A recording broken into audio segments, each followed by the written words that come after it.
par déboucher sur une véritable guerre qui a sapé les bases de notre unité nationale. Aujourd'hui, la coexistence pacifique, la cohésion sociale, qui sont des fondements pour une stabilité et un progrès, sont choses totalement malmenées en Côte d'Ivoire. J'ai donc pensé que le problème étant essentiellement politique, donc la guerre entre les politiciens, j'ai pensé que la société civile devait pouvoir jouer un rôle de médiation sur ce terrain politique. Bien sûr, notre rôle classique de veilleur, d'observateur et de critique a connu ses limites et j'ai donc décidé de prendre pied sur le terrain politique pour apporter mon innocence, mon impartialité, ma neutralité au service de la réconciliation nationale. Je suis candidat uniquement pour la réconciliation nationale. C'est ce que vous voulez apporter aux Ivoiriens, donc la réconciliation. Pensez-vous que la réconciliation en Côte d'Ivoire doit se faire avec ou sans l'ex-président ivoirien Laurent Gbagbo? L'ex-président ivoirien Laurent Gbagbo, sur la foi des statistiques officielles des dernières élections, pèse plus de 47% des Ivoiriens. Comment pouvez-vous faire la réconciliation sans lui? Ce d'autant que ses partisans se réclament toujours de lui et considèrent comme un élément, j'allais dire comme un préalable, sa libération. Cela est un problème, je crois, juridique, mais également éminemment politique. Répondre à votre question, je pense que pour faire la guerre, il faut deux, et bien pour faire la réconciliation, il faut aussi deux. Est-ce que vous êtes plus explicite? Je suis explicite. Je pense que la décision de transférer le président Laurent Gbagbo à la haie est une décision qui n'a pas favorisé et qui ne favorise pas la réconciliation nationale. Quand j'ai dit cela, je ne suis pas pour l'impunité. Je suis pour que quiconque a transgressé nos lois, a posé des actes répréhensibles, subisse toute la rigueur de ces lois. Si donc le président Gbagbo est passible de peine ou de condamnation parce qu'il a fait telle ou telle chose, je suis pour qu'il paye pour cela, mais devant nos lois, pas devant leurs lois. Ok. Vous estimez que Mme Gbagbo devrait être remise à la Cour pénale internationale où la Côte d'Ivoire a les capacités de la juger sur son sol? Le gouvernement dit qu'il a subitement et désormais la capacité de juger Mme Gbagbo. Pendant ce temps, j'observe que Charles Blé Goudé, au même moment, dans les mêmes contextes de la justice actuelle, a été transféré également. J'estime pour ma part que de toute façon pour la réconciliation nationale, je viens de le dire, l'option n'est pas de transférer les Ivoiriens ailleurs. Pour Mme Gbagbo, encore plus, je pense que c'est une dame, ça serait un très mauvais signe pour la Côte d'Ivoire qu'on en arrive à ce point. Sur la question, ma position est nette. Mme Gbagbo ou M. Gbagbo, personne ne devrait se trouver aujourd'hui à la haie. Ok. Comment jugez-vous la gouvernance de M. Ouattara, le président actuel? La gouvernance de M. Ouattara, je la juge sous le prisme qui est la motivation et la seule qui m'a mené sur le terrain politique, sous le prisme donc, de la réconciliation nationale. Sur ce plan, force est de reconnaître que ce chantier demeure désespérément entier. N'est-ce pas que aujourd'hui encore, des milliers d'Ivoiriens se trouvent en exil et préfèrent les conditions difficiles de cet exil-là que de rentrer chez eux, tout simplement par peur d'être jetés dans les geôles de nos prisons où croupissent déjà des centaines pour des raisons politiques, ou simplement, je pense, pour leur propre vie. Donc, la réconciliation n'est pas chose effective en Côte d'Ivoire, ça se voit. Les Ivoiriens sont catégorisés en pro-Ouattara, en pro-Gbagbo, et la méfiance, on le voit bien, est de règle. Si vous ne le souhaitez pas, s'il y avait un second tour et que vous n'étiez pas donc dans la course, êtes-vous prêt à soutenir un candidat ou aucun candidat? Je serai dans la course. Les candidatures viennent d'être closes. Nous attendons maintenant la délibération du Conseil constitutionnel et je peux vous dire qu'ayant observé et vu les uns et les autres,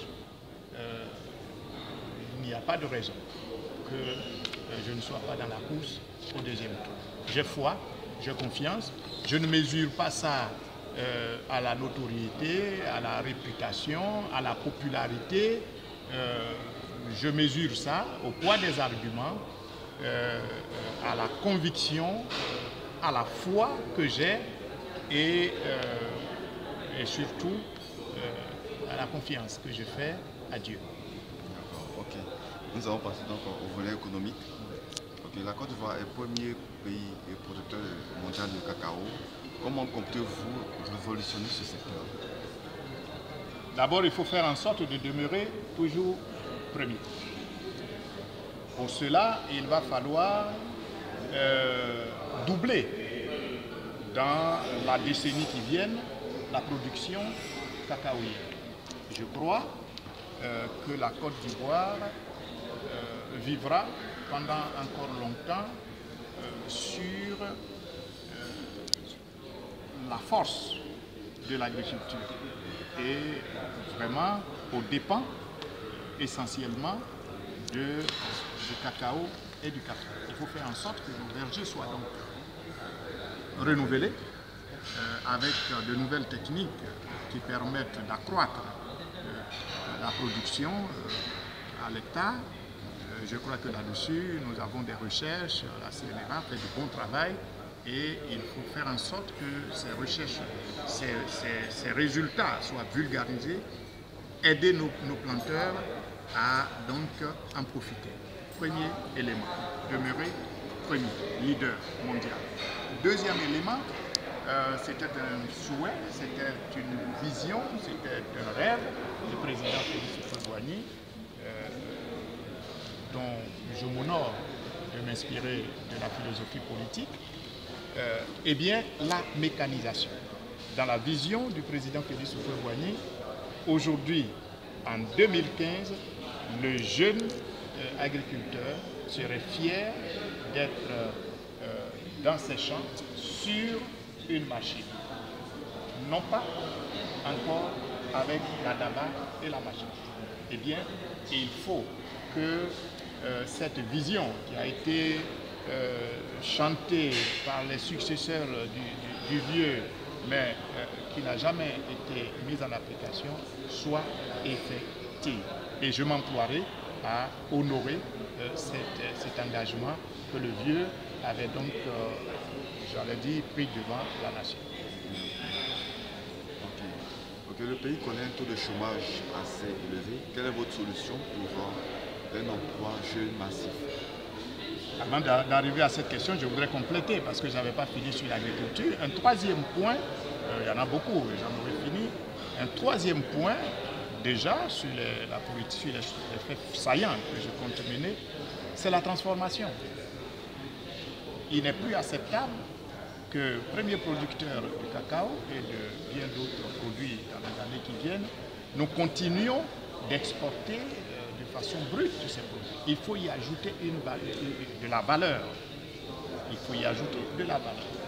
Donc il faut faire en sorte de passer à l'industrialisation, en commençant déjà par des unités de transformation que nous pouvons très rapidement installer dans les différents pôles de production. Et je pense que nous sommes sur la voie, mais il faut aller plus vite. Il faut transformer les 100% de nos productions à l'industrie. Et je pense que nous pouvons le faire. Les grands industriels en la matière, les chocolatiers et autres, seraient heureux de pouvoir le faire sur place. On a une main-d'œuvre qualifiée sur place et je crois à bon marché également. Voici les 3 éléments, en tout cas sur l'agriculture, que je m'emploierai à développer. Eh bien, votre question concerne l'emploi jeune qui est, et je pense, devrait être la priorité des priorités, l'emploi jeune. Car notre problème, notre pays connaît un taux de chômage, j'allais dire, record aujourd'hui.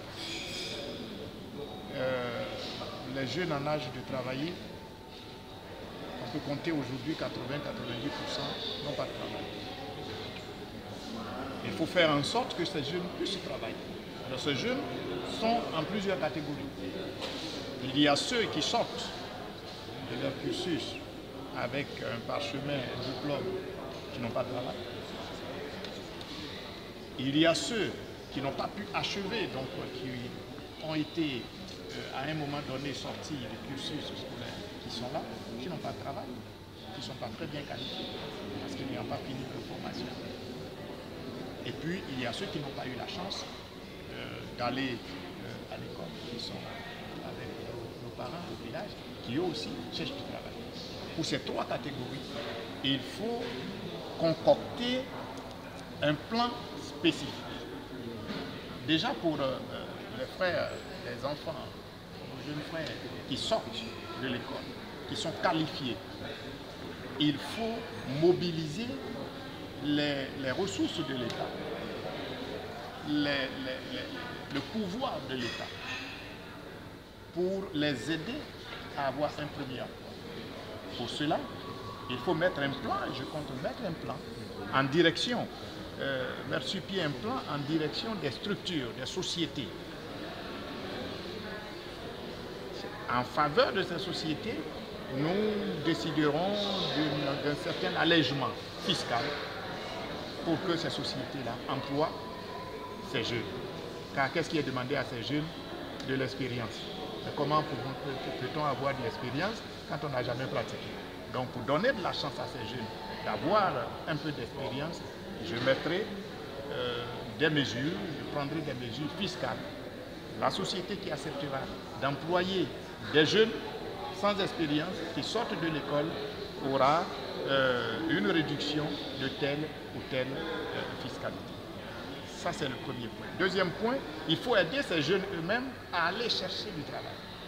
Savez-vous qu'il y a des jeunes qui sont à Yopougon, qui n'ont pas de quoi arriver à Vridi pour postuler à un petit emploi? Eh bien, il faut faire en sorte que les structures de l'État qui existent, par exemple dans le transport, je parlais de transport, puissent aider ces jeunes. Nous prendrons là aussi des mesures pour accompagner ces jeunes-là à la recherche de l'emploi. Ça me paraît extrêmement difficile. Troisièmement, il faut les encourager vers les métiers, j'allais dire, libéraux. Dans ma vision, le jeune ne doit pas aller à l'école pour espérer sortir, travailler dans un bureau, au compte de l'État par exemple. Pour moi, le jeune doit sortir, avoir une formation et une qualification, sortir et employer lui-même d'autres jeunes. Donc être un employeur. formation. Le développement ne peut se construire s'il n'y a pas d'hommes ou de femmes qualifiées, bien entendu. Prévoyez-vous améliorer le système éducatif et universitaire Oui, naturellement. Vous savez, je vous ai dit depuis 2 décennies, nous sommes dans les difficultés, les troubles. Si nous devions être vraiment réglo sur la quinzaine d'années dernières, des dernières années, on aurait pu invalider peut-être 10. Pourquoi? Parce que la formation n'est pas complète. Les programmes scolaires ne sont pas achevés. Pendant 9 mois, il est prévu d'enseigner un programme. Il se trouve que très souvent, on n'arrive pas à 5 mois parce qu'il y a des grèves, parce qu'il y a des troubles qui arrêtent les cours, ainsi de suite, comme nous observons d'ailleurs actuellement à l'université. Donc, l'école a pâti de cette situation de trouble. Du coup, nous avons une formation au rabais. Nous avons des jeunes qui ont des diplômes, mais qui ne sont pas au niveau, en tout cas en parlant de la valeur, qui ne sont pas au niveau de ces diplômes. Concrètement, êtes-vous prêt à, par exemple, relever le salaire des enseignants, puisque c'est de ça qu'il s'agit, le fonds de récré? Non, ce n'est pas, oui, mais pour améliorer la formation, la question de base, ce n'est pas d'améliorer le salaire des enseignants, c'est d'abord d'améliorer le programme, les matières. Mais bien sûr, comment comptez-vous le faire? Bien sûr, il faut regarder. Je ne suis pas le candidat qui, de façon démagogique, botte en touche tout ce qui existe, brocade le régime et tout. Le problème de salaire est un problème de budget. Et il ne faut pas faire des promesses comme ça, parce qu'on veut être président de la République. Nos frères et nos enseignants qui sont de bonnes qualifications, qui méritent mieux certainement que ce qu'ils ont actuellement, doivent voir leurs conditions de vie et de travail étudiées. Et je comprends que pendant que d'autres corps revendiquent et obtiennent, que les enseignants, eux aussi, posent leurs revendications. Je regarderai ça avec faveur, parce qu'il s'agit, non pas avec faveur, je regarderai ça avec intérêt, parce que le pays en a besoin, et si le budget le permet, oui, nous accéderons à ces revendications. Quelle place accordez-vous au TIC, un type bien entendu, dans votre politique économique? Oui, bien entendu, il est dit, et c'est vrai, que c'est par ces techniques nouvelles, n'est-ce pas, l'information que l'Afrique rejoindra l'autre peloton. Pour cela, concrètement, il faut déjà vulgariser les outils informatiques, n'est-ce pas? Au jour d'aujourd'hui, l'accessibilité de ces outils-là reste encore quelque chose de luxe. Il faut faire en sorte que dans les villages, on puisse s'acheter son ordinateur, et pour ça, l'État doit faire quelque chose en détaxant, par exemple. Mais pour cela, pour que mon oncle au village puisse utiliser Internet, il faut que la couverture sur le plan national puisse être une chose acquise. L'État doit donc, de concert avec toutes ces structures de téléphonie et autres, ces structures spécialisées, faire en sorte de maximiser la couverture nationale. J'y veillerai. Il faut également faire en sorte que ce que vous appelez la TNT, c'est ça, la télévision numérique terrestre, soit une réalité. Il ne suffit pas de chanter, il faut faire en sorte que ce soit une réalité. Voilà, nous comptons regarder tout ça et surtout faire en sorte de vulgariser l'Internet, faire en sorte que même le paysan, le jeune paysan, je le disais tout de suite, qui serait dans son champ, qui aurait la télévision numérique, qui aurait l'Internet, pourquoi voulez-vous que ces gens-là viennent encombrer le salon d'un autre ici? Donc voilà un certain nombre de choses que je compte regarder avec notre équipe en matière. Okay. Ceci dit, vous voulez améliorer vraiment le système éducatif et universitaire. Aujourd'hui, les étudiants sont obligés de payer 100 000 francs, 60 000 francs pour certains, avant donc de pouvoir avoir accès aux cours. Je veux parler de la scolarité. Si vous êtes président, allez-vous donc regarder, voilà, ce montant-là, qui sont quand même élevés pour les citoyens moyens. Oui, là-dessus, ma réponse est claire et sans embâche. Je ne suis pas d'accord avec ces nouvelles dispositions. L'université est un établissement public. Il y a les établissements privés et puis il y a les établissements publics. Les établissements publics, c'est des établissements de l'ivoirien, je veux dire du contribuable. Et c'est fait pour que ceux qui n'ont pas de l'argent pour payer des écoles, des enseignements pour leurs enfants dans le privé, puissent avoir leurs enfants qui fassent aussi des longues études. Si nous arrivons à 100 000, à 200 000, à 300 000, nous transformons l'université publique en université privée. Je reviendrai à des taux d'inscription raisonnables. Qui vont osciller entre combien et combien? Non, je ne puis. Nous étions à quoi? À 30 000 francs à 30 000 francs 6 000. Bon, oui, mais 6 000, c'était peut-être en tenant compte je veux dire, des besoins qui sont devenus essentiels, des exigences même des étudiants eux-mêmes à être quand même dans un lieu. Je pense que je ne peux pas m'hasarder, mais pour moi, 60 000 francs, c'est du privé. 60 000, c'est du privé. Il faut revenir à ce que tout le monde peut payer. D'ailleurs, c'est valable pour l'école. On parle de l'école gratuite. L'école ne peut pas être gratuite, alors que tout le long de l'année, on dépense au moins 50 000, même dans le secondaire. Ainsi, ce n'est pas gratuit. Il va falloir veiller à ce que quand c'est public, et donc c'est l'État qui supporte les charges. À l'université, pour permettre aux Ivoiriens de toutes catégories sociales de pouvoir avoir ses enfants qui fassent de longues études, il faut lui alléger les charges. Et l'école, je pense, l'État de Côte d'Ivoire peut payer pour ses enfants. Et c'est ce que nous faisons. Dernière question, quel est votre rêve pour la Côte d'Ivoire? Comment comptez-vous attirer les investisseurs dans le pays? Mon rêve pour la Côte d'Ivoire, c'est de faire en sorte de réaliser la vocation de la Côte d'Ivoire. La vocation de la Côte d'Ivoire, c'est que la Côte d'Ivoire est un pays leader. C'est un pays prospère. C'est un pays solide. Cette vocation-là, c'est Dieu qui lui a donné.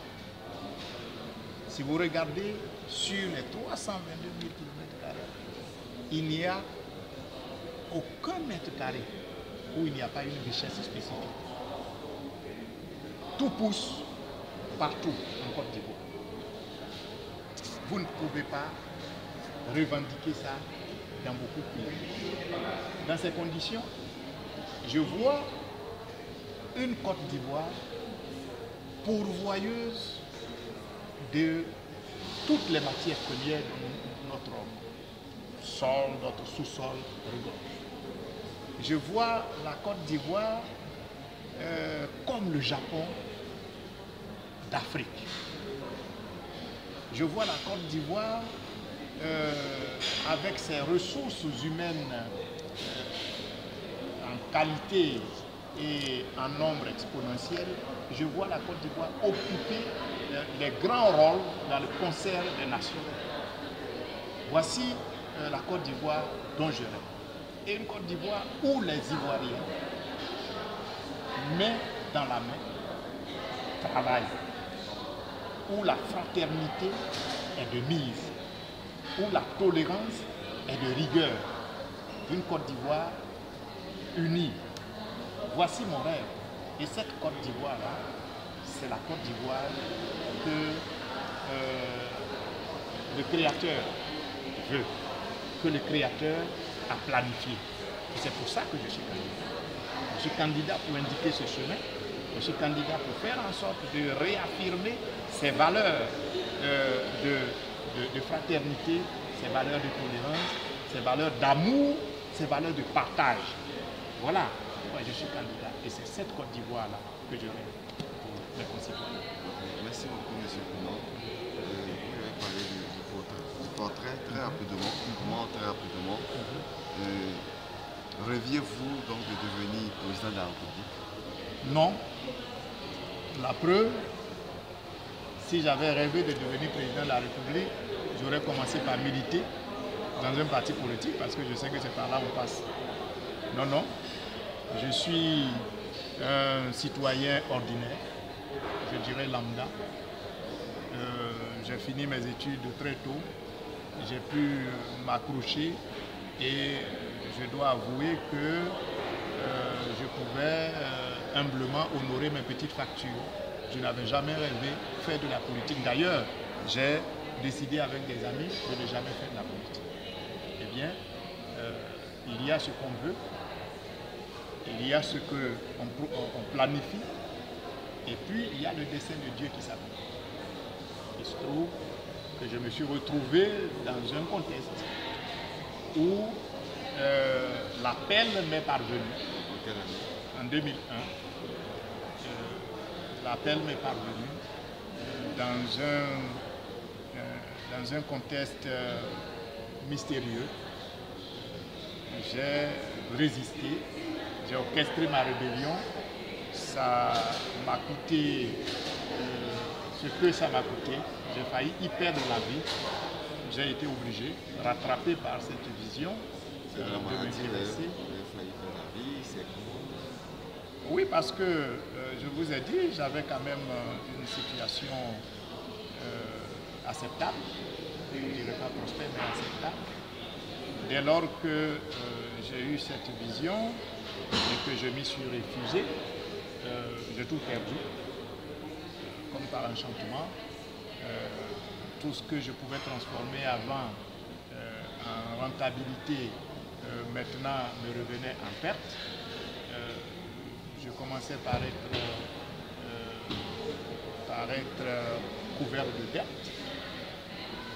Très vite, ma santé a commencé par prendre une piste. Voilà, je ne peux pas tout vous expliquer en 5 minutes parce que mon témoignage prend quand même 4 heures. Et voilà comment je me suis retrouvé là, sur le terrain politique. Combien d'enfants avez-vous? Êtes-vous marié légalement? Je suis marié légalement. Je suis père de 6 enfants. Quels sont vos loisirs?